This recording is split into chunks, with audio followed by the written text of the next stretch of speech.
러시아 또 핵 위협 확전 우려 이렇게 나왔는데요. 저는 사실은 이제 좀 잠잠해지나 했는데 러시아가 최근에 그 대단히 미사일 공격을 했잖아요. 맞습니다.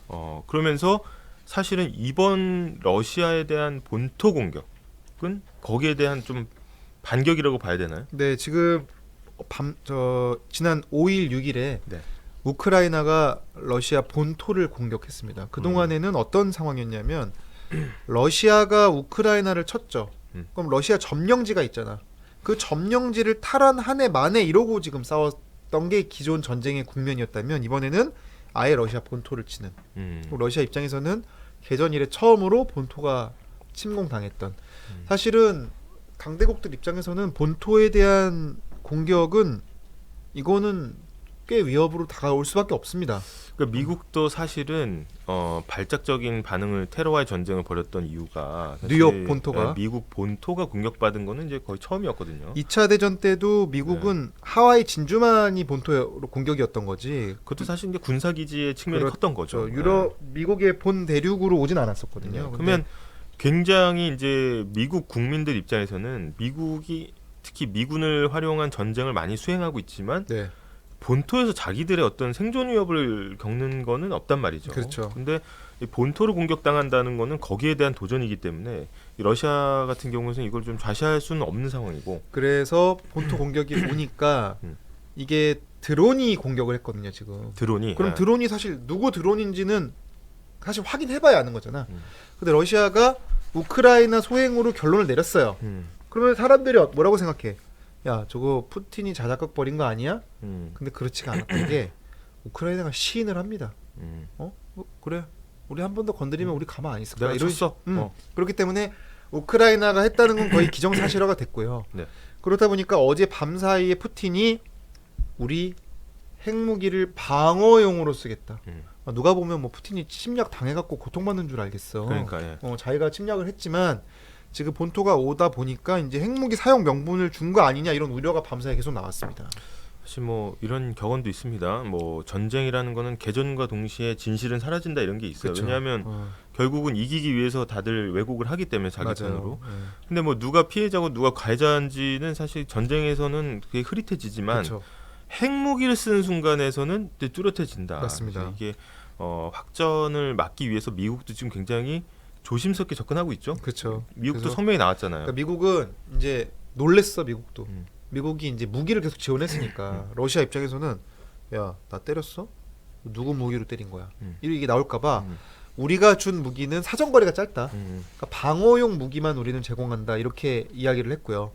그래서 미국이 이렇게 수습을 하고 있는데 지금 러시아는 계속 삐딱선 타는 거죠 이제. 야, 뭐 그건 됐고.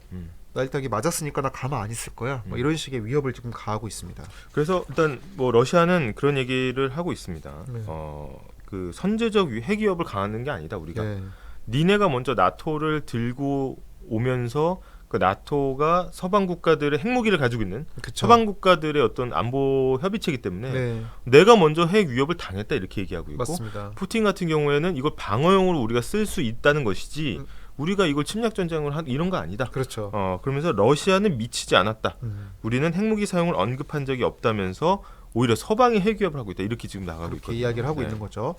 그래서 지금 이제 우크라이나 전쟁 사실 평화 협상으로 가는 거 아니야? 이런 말도 나온 때가 있었는데 네.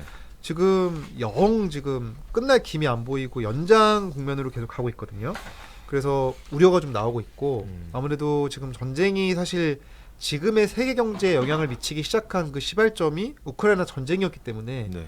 경제에 대한 우려도 계속 나오고 있는 경제 상황입니다. 우려가 나올 수밖에 없는 게 그러니까 러시아랑 우크라이나가 전쟁을 하면서 이 곡창지대 곡물 수입 수출이 막혔었지 않습니까? 네네. 그게 워낙 원자재 가격을 끌어올리니까 그 부분에 있어서 서로 전쟁을 하고 있지만 우리가 수출만큼은 뚫자라는 협약이 나왔을 정도로 네. 사실은 국제 원자재 가격을 굉장히 좀 좌지우지하는 네. 그런 요소였는데 만약에 예를 들어서 핵으로 확전이 된다고 하면 사실은 이거는 예상 자체가 안 되고 맞습니다. 세계 경제는 그냥 이제 어떻게 보면 가라앉을 수밖에 없는 거예요. 일단은 다음 15일에 FOMC 회의를 앞두고 있잖아요. 네. 근데 이제 중국이 지금 방역을 봉쇄를 풀고 그러니까 수요가 또 늘면은 물가 부담이라 우려가 나온 거고 네.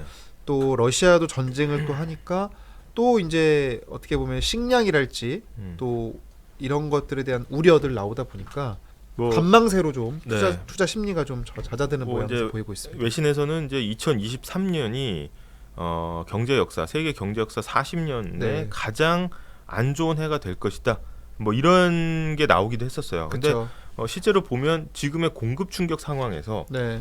공급 충격 상황에서 물가가 너무 많이 오르니까 음. 이거를 잡기 위해서 금리를 올리다 보니까 네. 수요가 망가진 상황이거든요. 그렇죠. 그래서 그런데 지금 상황에서 이 러시아의 핵 확전까지 나면 사실 경제는 이제 수렁에 빠질 수밖에 없습니다. 네, 그래서 우려가 상당히 커지고 있는 상황이고요. 밤사이 그래서 미국 증시도 보면은 지금 이렇게 하락을 했습니다. 그래서 이게 뭐 지금 0.5% 하락이니까 뭐 그냥 별로 아니나 할 수 있겠지만 어제 그제 내리 하락을 하고 연이어 하락하고 있기 때문에 게다가 이제 중국의 방역 완화라는 어떻게 보면 전체 세계 경제에서 큰 호재인데 그렇죠. 그걸 누르면서까지 지금 굉장히 약세를 보이고 있다라는 거는 상황이 좋지 않다는 겁니다. 그리고 눈여겨볼 점은 지금 러시아가 전쟁 계속한다고 그러면 예전 같으면은 기름값이 올라야 정상 아니겠어요? 근데 지금 국제 유가가 지금 연일 하락하고 있습니다. 이거는 앞으로 이제 기름을 사갈 사람들이 그쵸. 많지 않을 것이다. 왜냐하면 공장을 많이 안 돌릴 거니까 불경기로. 그러니까 좀 기대가 깨지고 있는 게 더 크다. 그래서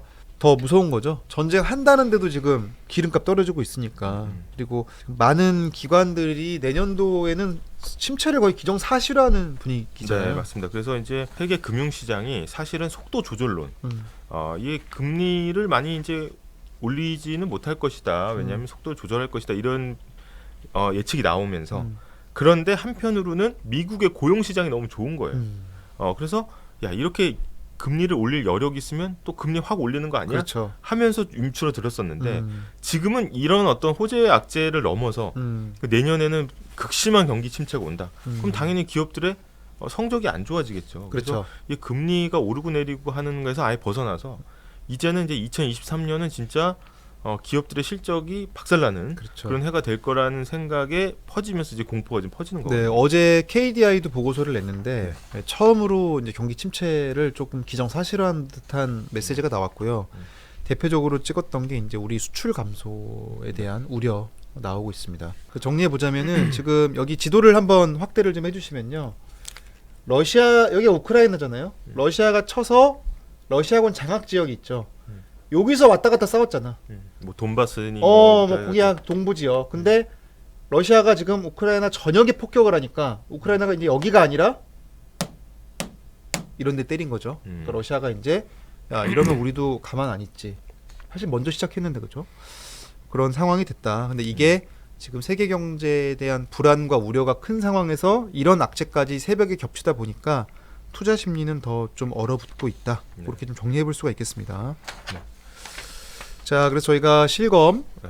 딱 30분 살펴봤고요. 네.